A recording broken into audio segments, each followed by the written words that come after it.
ഞാൻ പറഞ്ഞു സിജോ ചേട്ടൻ സായി ചേട്ടൻ വരട്ടെ, എനിക്ക് അവരാണല്ലോ ഇഷ്ടം എന്ന് പറഞ്ഞ് പോതാക്കണം. ബിഗ് ബോസിന് കിട്ടിയത് എനിക്ക് കുറെ സൗഹൃദങ്ങൾ കിട്ടി, കുറെ ഫ്രണ്ട്സിനെ കിട്ടി, ഇതുപോലെ നിങ്ങൾ ചേട്ടന്മാരെ കുറെ ആൾക്കാരെ കിട്ടി. അതന്നെ എനിക്ക് വലിയ കാര്യല്ലേ. അറിയില്ല, അതൊന്നും എനിക്കറിയില്ല. ആര്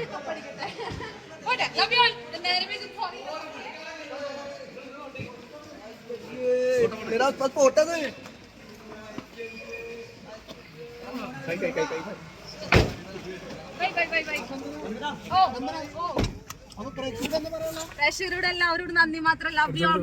അപ്പൊ നിങ്ങളോടും സോറി ആയിട്ട് ലേറ്റ് ആയി. Sorry sorry sorry sorry sorry. നേരെ വീട്ടിക്കാം. ആ തൃശ്ശൂർക്കാം, തൃശ്ശൂരായി തോളിക്കാം. ഓക്കെ. ഓ ചേട്ടാ അടിപൊളി പരിപാടിയൊക്കെ സൂപ്പർ. ഇങ്ങനെയൊക്കെ പോകണം. ഇനിയിപ്പോ എന്താന്നുള്ളത് അവിടെ അറിയില്ല. ഇവിടെ നിന്ന് ഇങ്ങനെ കണ്ടു. അതന്നെ സന്തോഷം. ഇത്രയൊന്നും വിചാരിച്ചിട്ടില്ലല്ലോ ഞാൻ. അപ്പൊ എല്ലാവരോടും thank you so much. Okay പോട്ടെ. ഫുഡൊന്നും കഴിച്ചിട്ടില്ല. അതാ അതൊരു സാൻഡ്വിച്ച് ആയിരുന്നു ചേട്ടാ.